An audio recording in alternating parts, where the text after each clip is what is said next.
I have amazing experiences to tell. I have started this series of talks to tell you that understanding is the key for our freedom. We need personal knowledge about everything, including our beliefs, not only to protect ourselves from false beliefs, it is also necessary to improve in the pursuit of our life goals with the best values. I also told you that we have a great responsibility on our shoulders to enrich our culture if we desire to have freedom, be creative, and advance in our relationships in our homes and societies. It would be hypocritical and deceitful if I myself have not experienced such a change, but ask others to open themselves to changes. For this reason, I have chosen to speak about the personal changes in my own life in this part of my talks, so that you can understand that my talks are the reflections of the good changes in my own life. I have a true story to tell. I'm changed, renewed in mind and heart, and have been blessed by the changes in my life abundantly. I wish you to weigh my reasons, consider such newness, and be blessed too. Jesus taught me that if I myself was not renewed first, my expectation from others to change would be meaningless.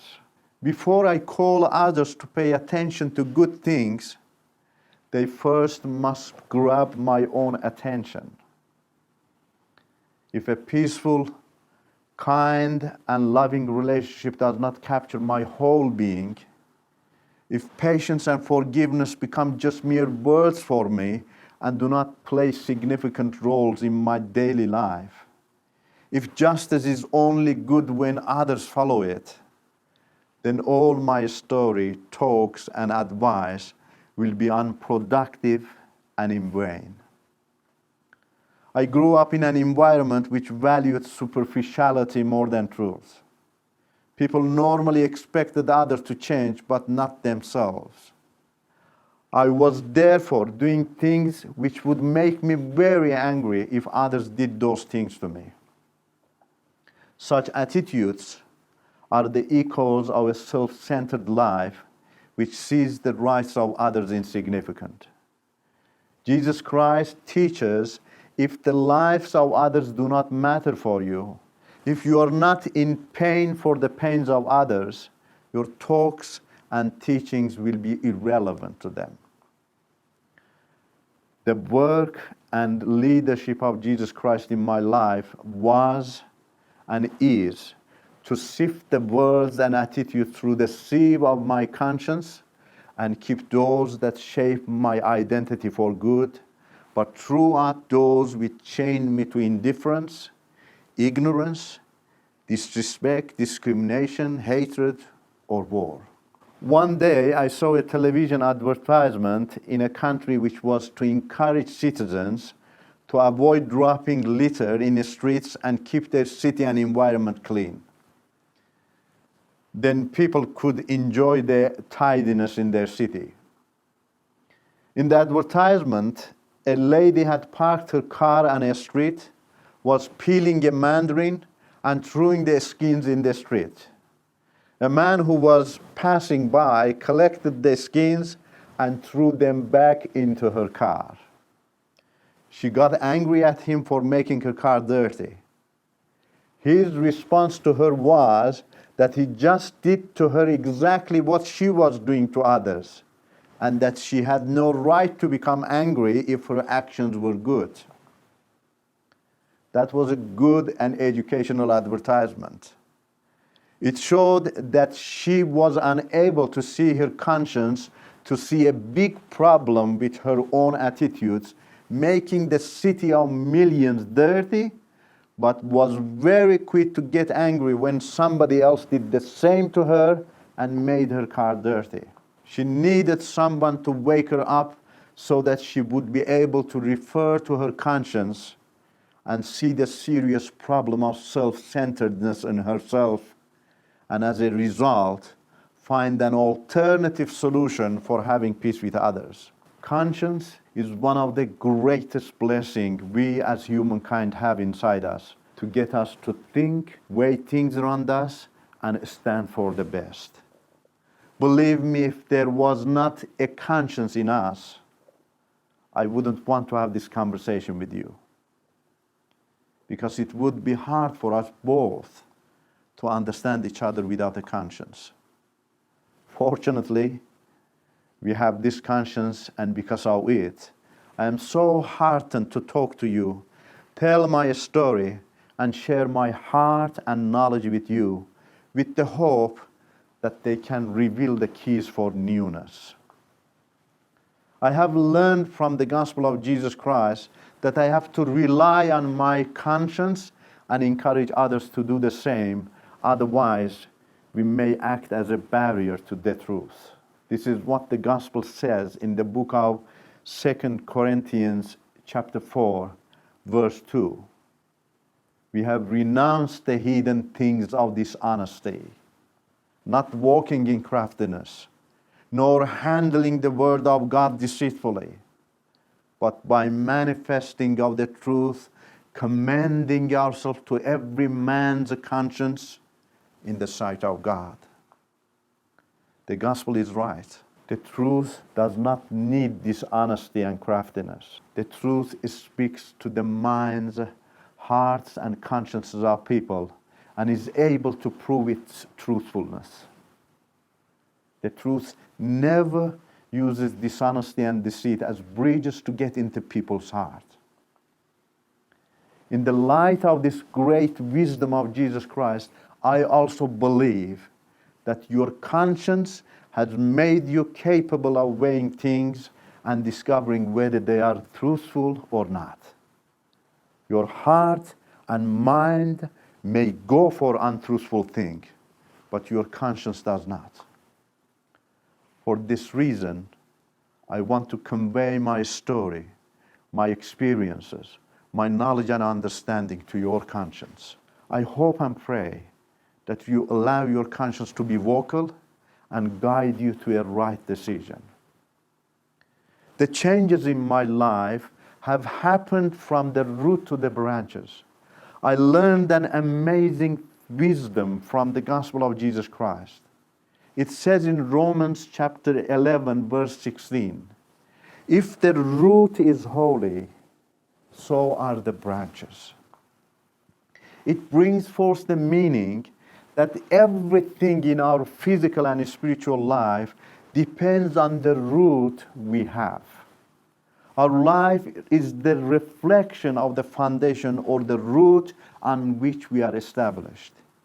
If our root or foundation is good, our life will also be good.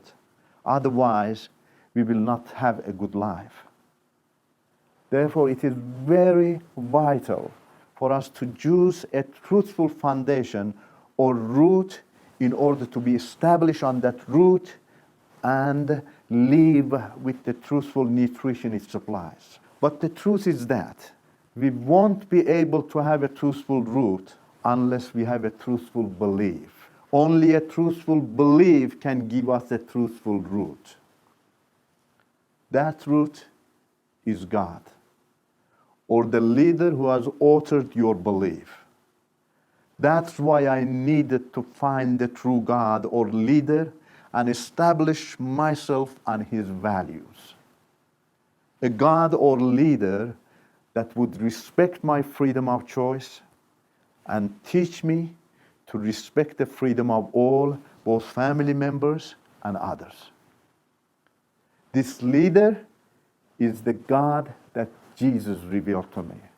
Not only does he respect people's freedom of choice, but also desires to have a personal relationship with people in order to reveal all good things to them personally.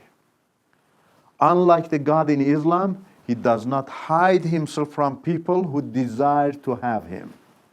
He has created us personally for a personal relationship with Him. Isn't it good and amazing to have a personal relationship with God, with the one who has given you life and is the source of every good thing? Of course it is. That's why I have an amazing story to tell you and the world. To tell you what happened and why I have a personal relationship with God. You see, I'm using the words what and why. I love the words why, what, and how. I learned from Jesus that these words are very important words of life. These words rescue us from untruth, fear, and blind obedience, but establish us on truth, courage, and willful decision making. You are not allowed to use the words why, what, and how in Islam. It is prohibited to question the words of Muhammad and his God in the Quran. It is also very costly to criticize Muslim leaders who are closely attached to Islam. As a result, you do not have freedom if you continue to be a Muslim. But the God of the Bible calls all of us to be accountable, to weigh before accepting a prophecy or instruction. I wouldn't follow Jesus if He did not authorize me to use the words what, why, and how in order to understand whether His path was the true path or not. Freedom is the first step in following Jesus. That's why He even respects the freedom of His enemies also. So I am following a God who has created me with freedom of choice.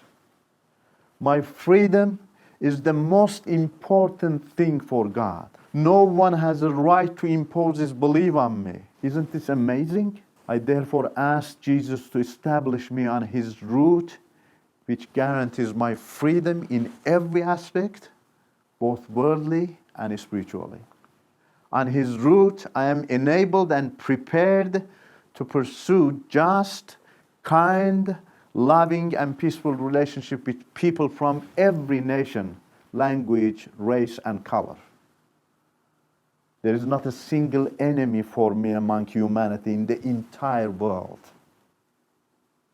My enemy is only Satan, who is against the freedom of choice and wants to keep people in the darkness of indifference or ignorance.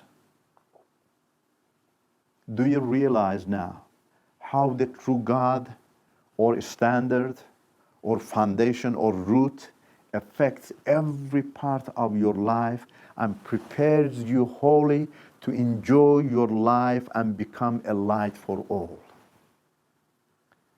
This light in you will never allow any agent of darkness to build a nest in you in order to make a mess of your own life or your relationship with others. I'm following this God now.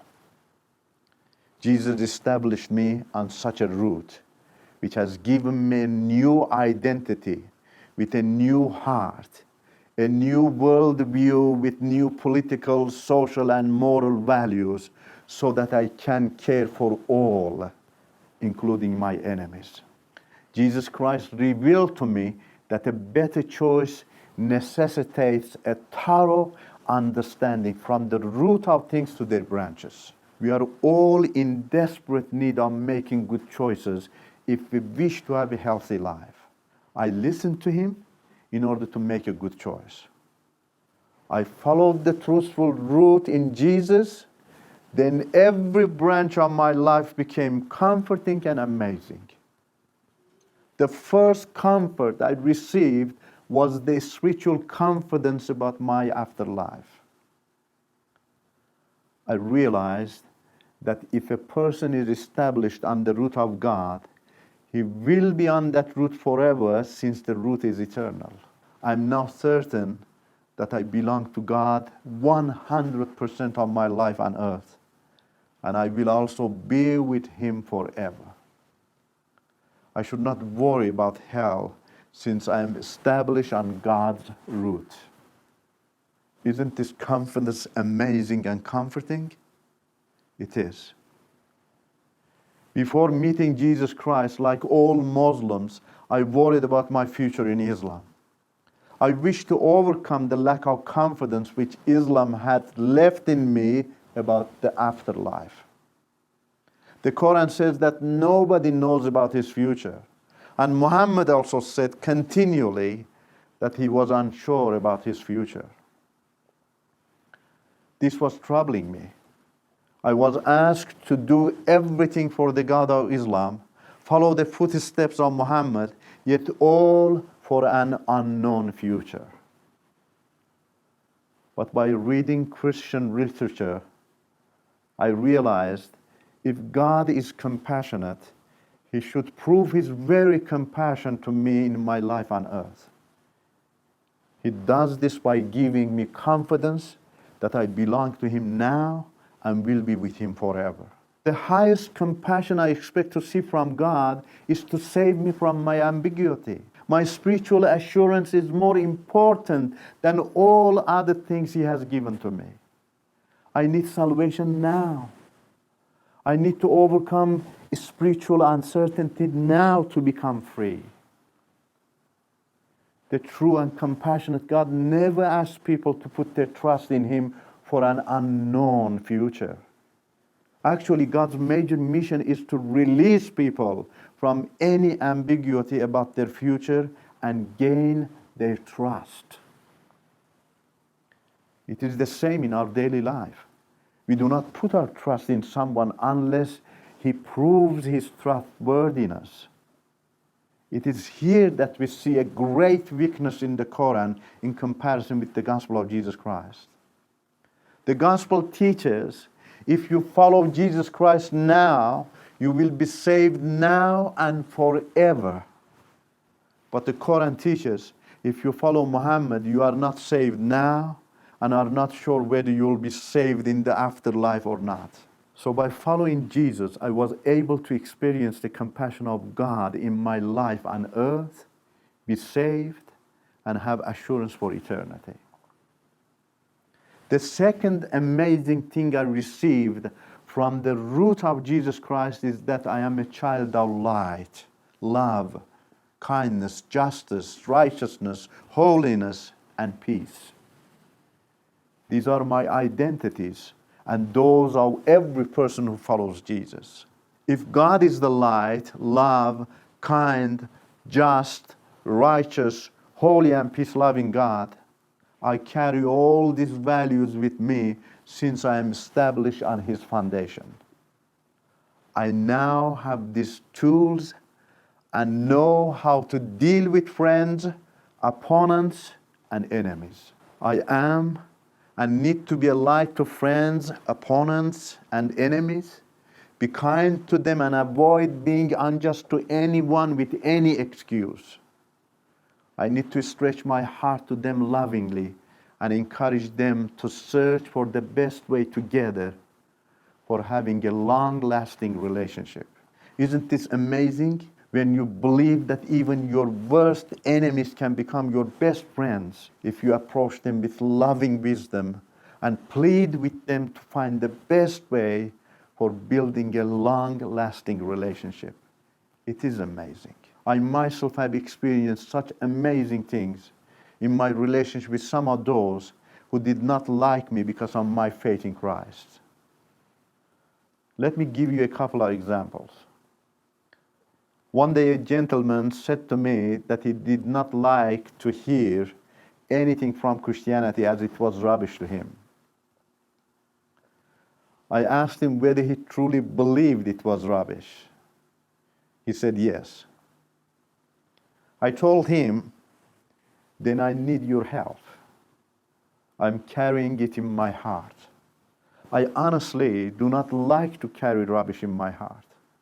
Could you please help me to get rid of this rubbish? Where do you want me to help you? He asked me. I said to him that Jesus says, love your neighbors as yourself. Love your enemies and bless them. And love your spouse as your own body. He is telling us that the best tools for you to build a long-lasting friendship are love and kindness. Which one of these look like a rubbish to you? He said that they are good. I told him again that Jesus said, the greatest of you must become the servant of all. Jesus is trying to say that only modest leadership can lead people in justice and peace. Dictatorship is unable to walk hand in hand with peace and justice. Where do you find rubbish in this? He said that he never knew these things were in the gospel. He apologized to me, and I accepted to read the gospel.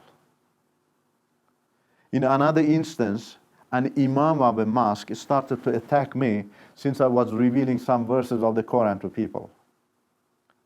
I told him, sir, don't you believe that your religion is the last and perfect religion? Why should the follower of a religion use violence if it is called perfect and thereby has perfect wisdom for a peaceful conversation with others? You call Christianity imperfect. If that's the case, then I need to use violence if my religion is called imperfect. But conversely, you are using violence and I am peaceful. His conscience was touched, and he noticed that I was right in challenging him for a peaceful talk. My short and peaceful talks with him became a good introduction for our 6-month friendly conversation.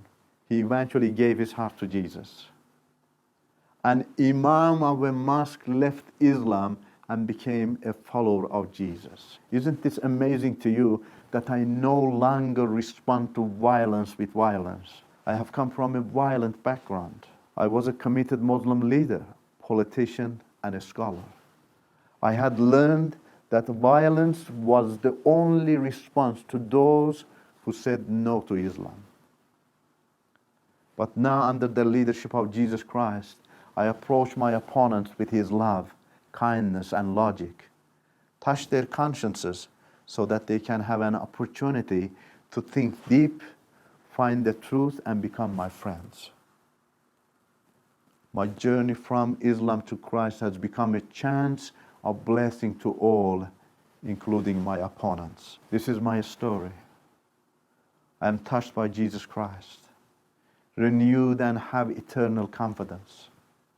I'm a new person now, free to use my mind, my heart, and my conscience in order to draw the attention of people to the real freedom. Thank you so much for listening to my story.